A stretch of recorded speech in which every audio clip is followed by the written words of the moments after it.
En Guinée, la culture du maïs occupe une place importante dans l'alimentation et l'économie.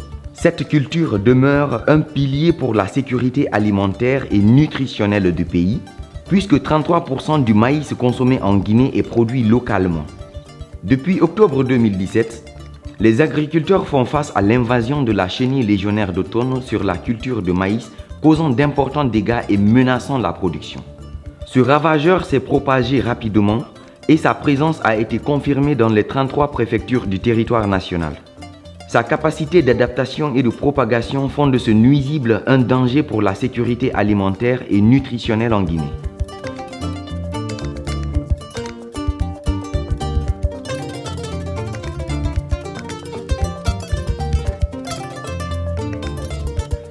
La chenille légionnaire d'automne, originaire des régions tropicales et subtropicales des Amériques, est un insecte ravageur qui s'attaque à plus de 80 espèces végétales d'importance économique telles que le maïs, le riz et le sorgho, mais aussi aux cultures maraîchères et au coton.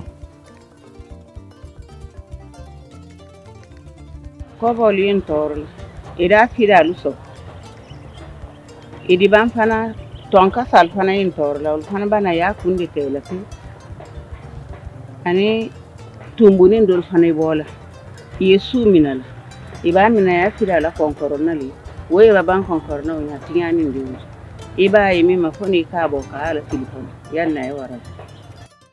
Adulte, la chenille légionnaire d'automne peut se déplacer jusqu'à plus de 100 km par nuit.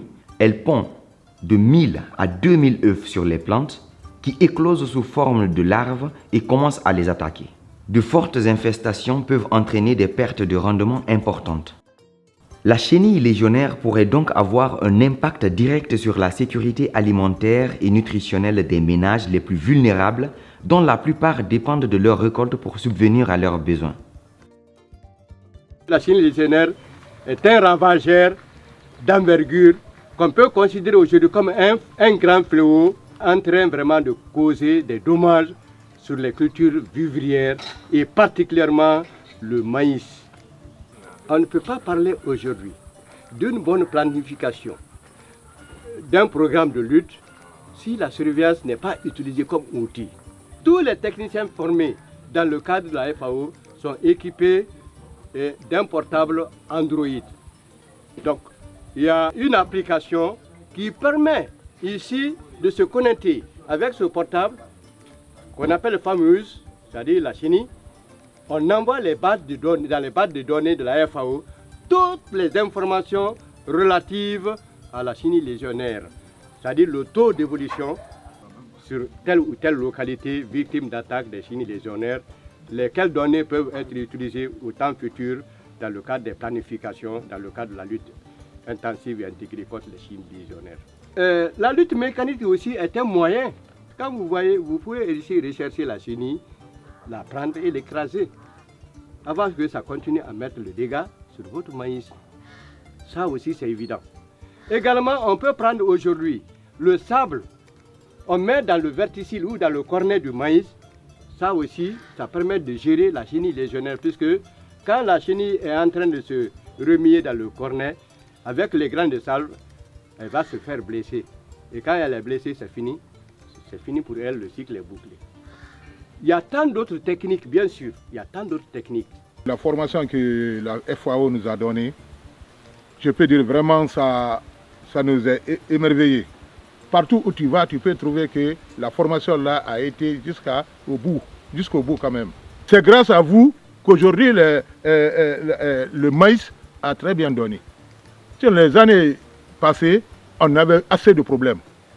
Tu pouvais faire des hectares de riz, de maïs ou du riz, ils viennent, ils ravagent tout. Et la FAO, si je peux me déterminer bien, ils nous ont fait les champs écoles, ils nous ont fait les magasins ici. La FAO, en partenariat avec le ministère de l'Agriculture et de la Banque africaine de développement, a lancé une action nationale pour le contrôle de la chenille légionnaire d'automne en réponse à la menace internationale qu'elle fait peser sur la sécurité alimentaire et les moyens de subsistance de millions de petits paysans.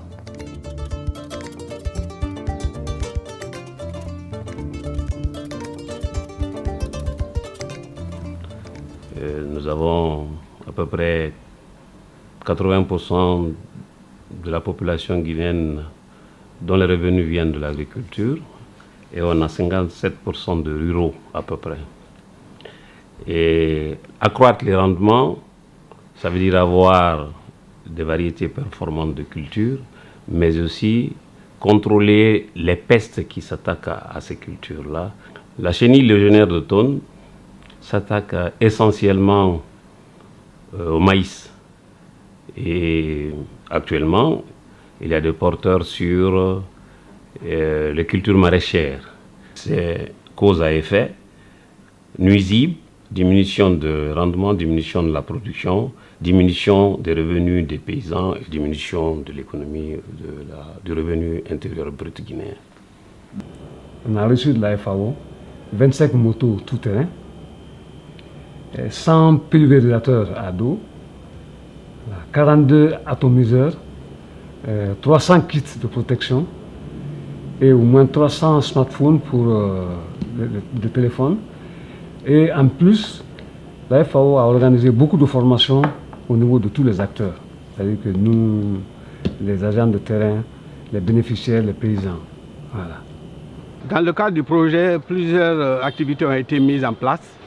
C'est notamment le renforcement des capacités techniques et institutionnelles.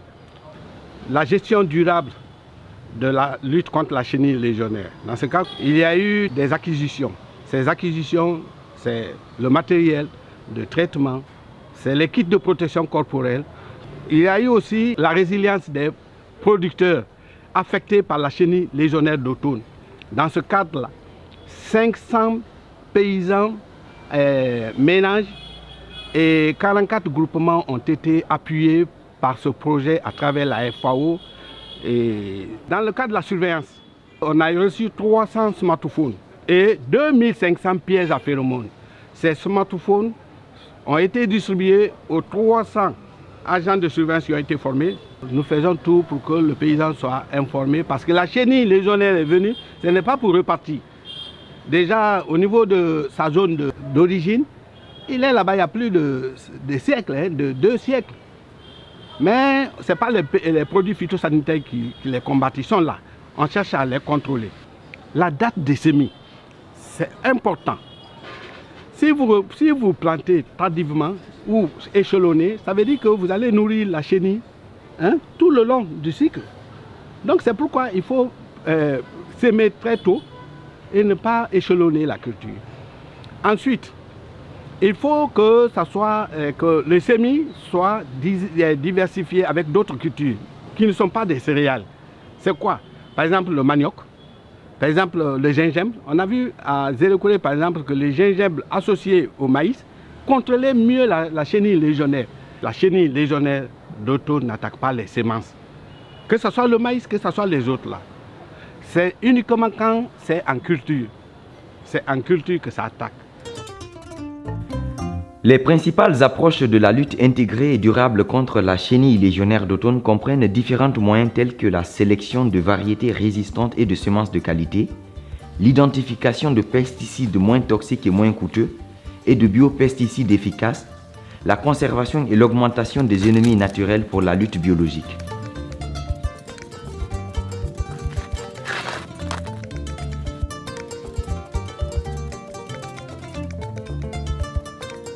Moka sensi gbegbe fana surtout kabe ma abara kabe kana moyi na ka gbo yibe abrin kana ilera kitir brin soma folo fe kobo ma agbengbeli halimale lerinde na himu fende ena pa alo ana mini leri no ma kanabi. Et en 2017, les chercheurs ont vu que 32 pays africains souffraient déjà de ce ravageur. La femelle est un peu plus grosse que le mâle. Elle est nocturne. Elle peut faire près de plus, même à 100 km par nuit.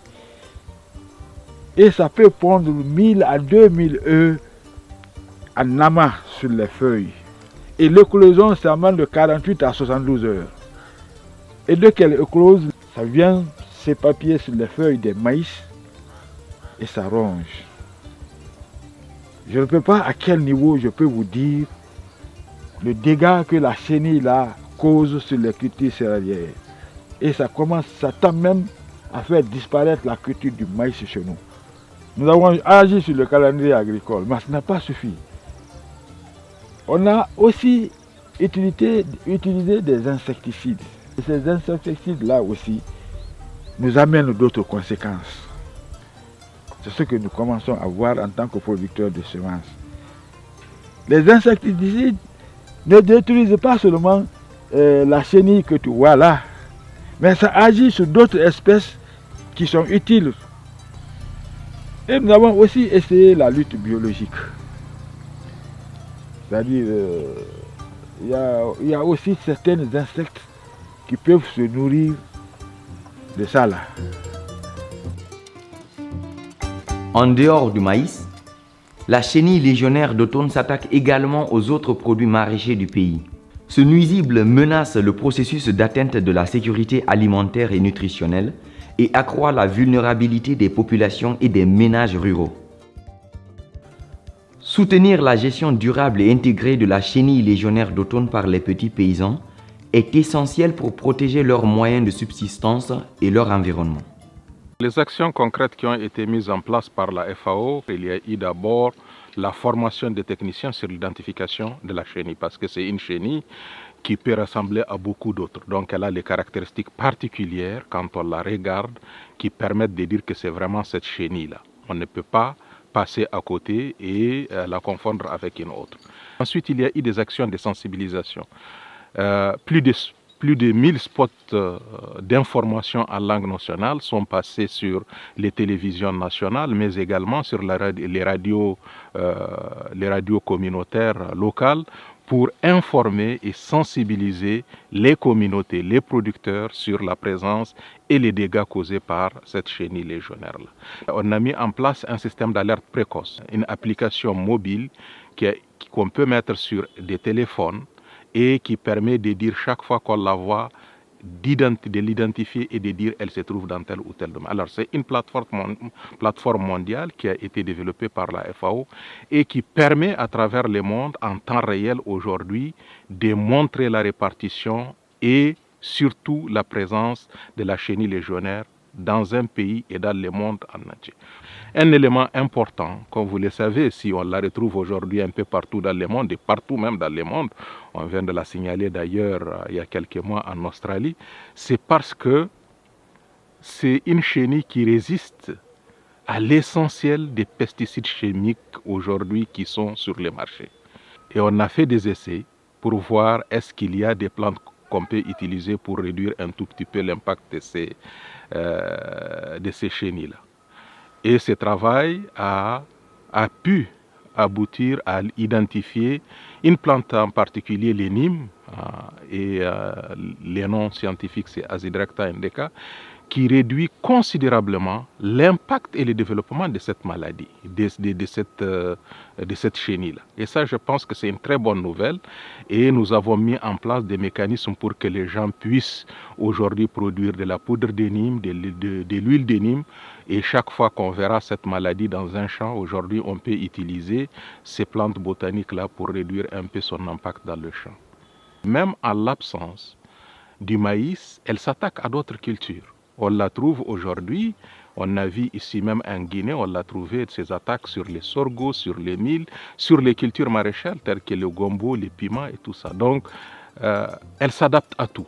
Et donc, c'est un insecte qui est extrêmement vorace et je pense qu'aujourd'hui, on doit prendre, les gouvernements, en tout cas nos gouvernements, nos États, doivent prendre ces dangers au plus haut niveau et mettre en place des processus, de mettre en place également des mesures de rémédiation, de lutte contre ces ravageurs-là.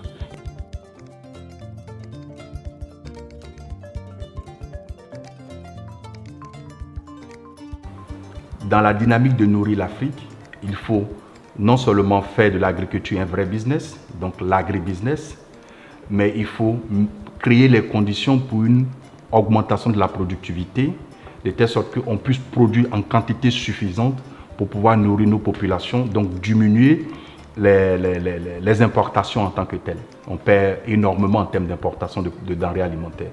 Donc, or, la chenille légionnaire d'automne attaque un produit qui est d'une importance capitale en termes de sécurité alimentaire et nutritionnelle, à savoir le maïs. Donc, dans la recherche de solutions, vous convenez avec moi que la banque attaque et prend ce problème au sérieux, parce que sans une solution durable qui va éradiquer complètement les effets de la chenille légionnaire, on risque d'être dans une position difficile qui est d'atteindre l'objectif de nourrir l'Afrique. Je pourrais dire que plus de 300 millions de personnes du continent, dont 98% de petits producteurs, dépendent de cette culture. Ça, c'est déjà un chiffre qui nous permet de comprendre que l'importance que cette culture a dans l'insécurité alimentaire. Donc du coup, vous conviendrez avec moi que si une lutte concertée, efficace, n'est pas conduite dans tous nos États du Sahel pour faire face à ce fléau, l'impact que ça va créer en termes de dégâts. Le fléau n'est pas que dans le secteur agricole. C'est-à-dire le fléau touche tous les pans de l'économie. Donc il est important de prendre cet élément-là, du moins ce fléau-là, très au sérieux et apporter l'appui nécessaire. Sinon nos pays sont à risque.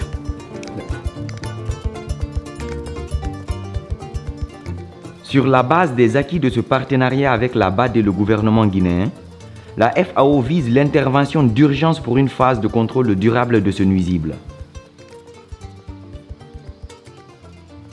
Il est donc important de consolider les acquis actuels, de renforcer le système de surveillance et d'alerte précoce et d'appuyer les capacités de producteurs afin que la culture du maïs garde sa place de choix dans la lutte contre l'insécurité alimentaire en Guinée.